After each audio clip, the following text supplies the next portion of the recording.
Hey everyone, welcome to another video for Year 11 Accounting. This time we're going to be looking at the balance sheet. We're going to look at four items in particular.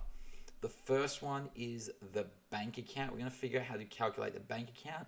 Then we're going to figure out how to calculate the accounts receivable account. And they're going to be our two main assets we're going to calculate in this video. We're then going to move on to the liability side. And we're going to look at the accounts payable side and the GST clearing side. Now, it's obviously not called GST clearing. It's called that in Year 12. Here it's called GST liability or GST receivable or GST payable for the case of liability. I'll reiterate that at the end. So, before we move anything on, let's recap the four journals we've done previously and what they look like. So the first one is going to be the cash receipts journal. We can see that on the screen, and the main columns we're going to focus on are the bank, the accounts receivable, and you can see the accounts receivable in red and the GST on the far right.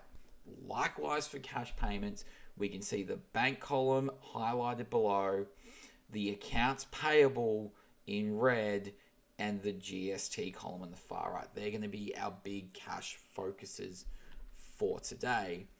Moving over, we're going to look at the accounts receivable and in particular the sales journal. That's going to be our big focus here.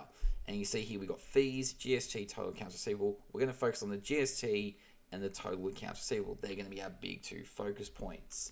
Likewise for the the purchases journal associated with accounts payable, we've got the GST highlighted in green and the total accounts payable on the far right. We're going to be dealing with both of those columns.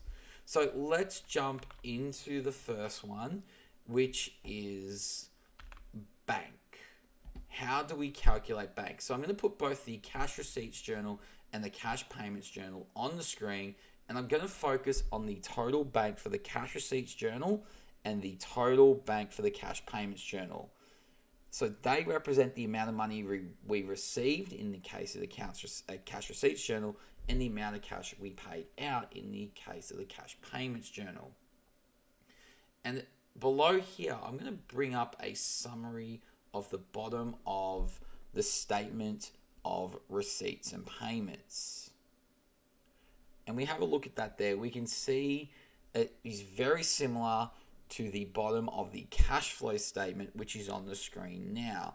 And it actually reaches the same point. The net decrease in cash position is similar to the cash surplus and cash deficit on the example for the statement of receipts and payments. So we're going to get rid of the statement of receipts and payments example, and we're going to just focus on that, the bottom of the cash flow statement on the screen now. So you can see here the net increase in / decrease in the cash position quite simply is 8655 from the cash receipts journal deducted from the cash payments journal 8285. And if we do the math behind that, we see it reaches 370. Next, you will add in the bank balance at start, and they'll have the date. Now, sometimes this can be the balance sheet the day before. So in this case, it would be March 31, but you always will be given that number, and it is $100 in this example. And then you just add those together, and you get the bank balance at the end. That bank balance at the end is the one that always goes into the balance sheet. So that 470 will go into the balance sheet. Now, if we tick over, we can now do the accounts receivable.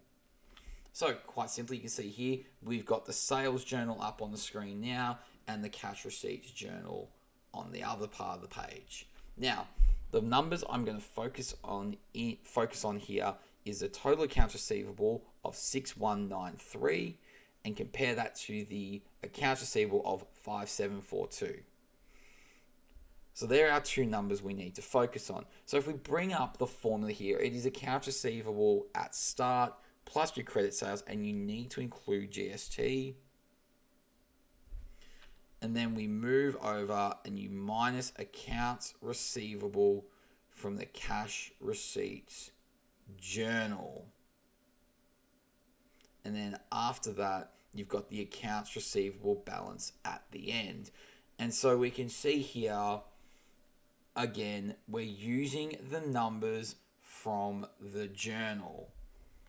And we're just building up that. So you just need to remember that formula. And the accounts receivable balance at the end, that is what goes into the balance sheet. And that goes forward. We take that forward. And that balance at the end becomes the balance at the start. So that's important to remember. Moving over to accounts payable, we can see here we've got the purchases journal and the cash payments journal, and it's the exact same scenario. We can see here the balance at the start plus credit purchases including GST, and then payments to accounts payable, and then you get the account payable balance at the end. So this time the number from the purchase journal, we're using the total 2783 minus the accounts payable at the end 2090.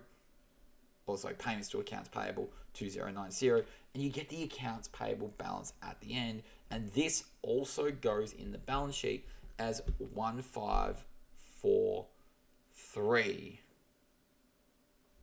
So just be aware of that.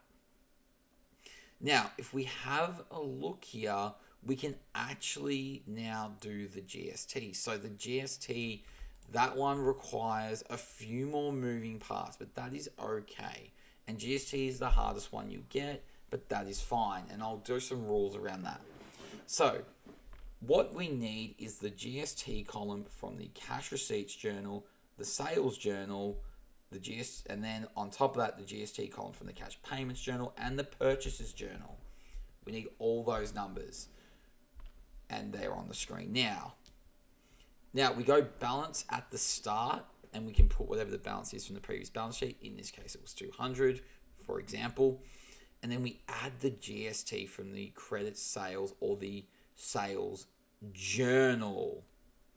And that comes up to 563.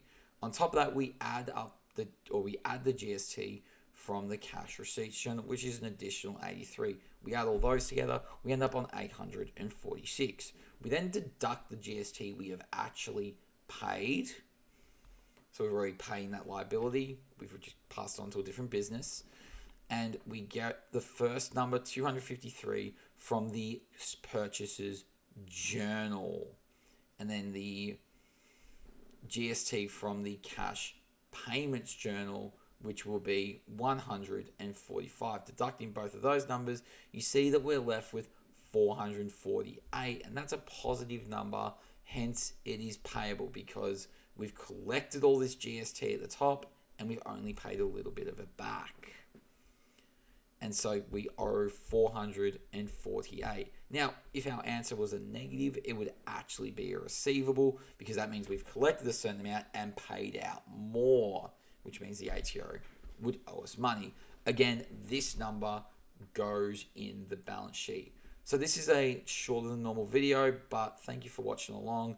The next video, we'll be looking at particularly at the income statement, the cash flow statement, and doing inventory as well. And I think inventory is a good time to bring this up because we use the income statement.